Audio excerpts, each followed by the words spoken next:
mercado falando o seguinte, opa, agora os juros vai cair nos Estados Unidos, o Banco Central americano dando o braço a torcer, falando, eu não preciso aí ver o juro voltando para 2% para começar a cortar aí a Fed Funds Rate, né, que é a taxa básica de juros lá. E aí em janeiro agora...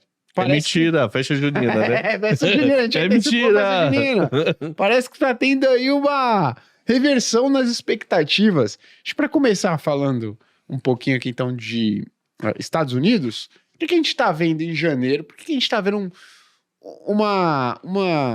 ânimos tão diferentes do que a gente viu lá em novembro, dezembro? Eu acho que novembro, dezembro ele se precipitou demais. Eu acho que ele falou coisa que não era o time para comentar naquele momento. O Banco Central americano. O Banco Central lá, o Powell, para quem não sabe, o Jerome Powell é diferente do Brasil, que eu fico muito triste com isso, mas o modelo americano e europeu sai o resultado, dá tempo para a imprensa absorver, meia hora depois de ter uma coletiva. Então Lagarde faz isso no BCE e o Powell faz isso atualmente nos Estados Unidos.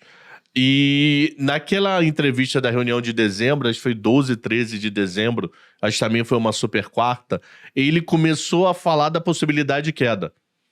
Assim, no começo ele disse que não tinha, a chance era pequena, isso não era uma discussão. Aí como a entrevista é grande, no final da entrevista ele diz, não, a gente já está pensando em cair, quem sabe não tem mais possibilidade de subir. Por quê? Existe um negócio chamado gráfico de pontos, que é esse nome que o mercado deu. O que é gráfico de pontos?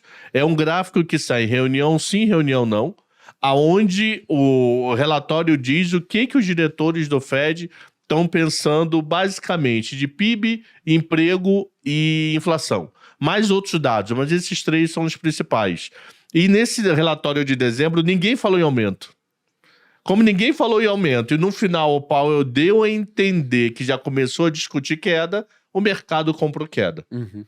Tá, eu acho que eu e mais alguns de malucos aí ainda acho que é maio pra frente. Legal. Tô com cabeça ainda de junho. Uhum. Mas lá atrás ele deu muito a entender que ia virar ano, no máximo março ele ia cair. Legal. Aí em janeiro começou a sair número muito forte, que eu assumo que é impossível decorar dados dos Estados Unidos.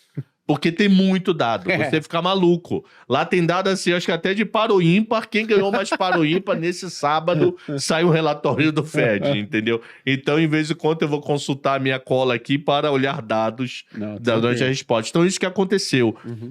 O gráfico de pontos diz não tem mais aumento. Ele, no finalzinho da entrevista, uma das últimas perguntas, diz que já começou um debate interno de queda, mas não tinha ponto para isso. O mercado associou inflação caindo, ele já começando a discutir queda, vamos apostar para março e isso está sendo prolongado para frente. Né? Legal. E professor, aí tem uma coisa, né, que eu sempre falo aqui, o nosso público é pessoa física, imagino que o seu também, Sim. né, basicamente pessoa física. Só que hoje, quando as pessoas vão procurar informações sobre investimentos, mas eu quero informações mais aprofundadas, mais técnicas sobre investimentos, elas caem muitas vezes em várias entrevistas de gestores de fundos.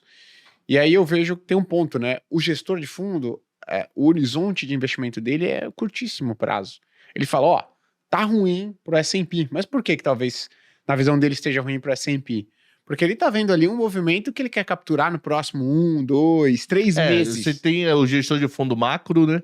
Exato. Que é aquele que compra, senta, esquece da vida e vai pra praia. Uhum. Só olha de vez em quando a carteira e tem um gestor time. Exato. Esse gestor time, ele tenta captar notícia de curto prazo. Perfeito. Powell falou mal da operação, falou mal que os juros devem demorar a cair. Ele quer operar essa micro queda do S&P. O macro quer aproveitar o momento para comprar ação para longo prazo. Perfeito. E aí, o que eu queria te perguntar?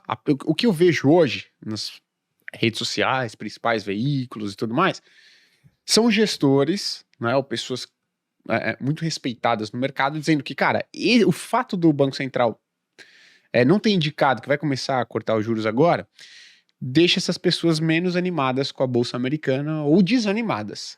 Você acha, para quem está assistindo a gente aqui, a pessoa física, isso pode ser algo que ela precisa olhar mesmo e falar, não, de fato, vai demorar a cortar os juros, é melhor eu não entrar agora, ou ela deveria estar mais focada em um horizonte de médio e longo prazo e talvez enxergar isso como uma possível oportunidade?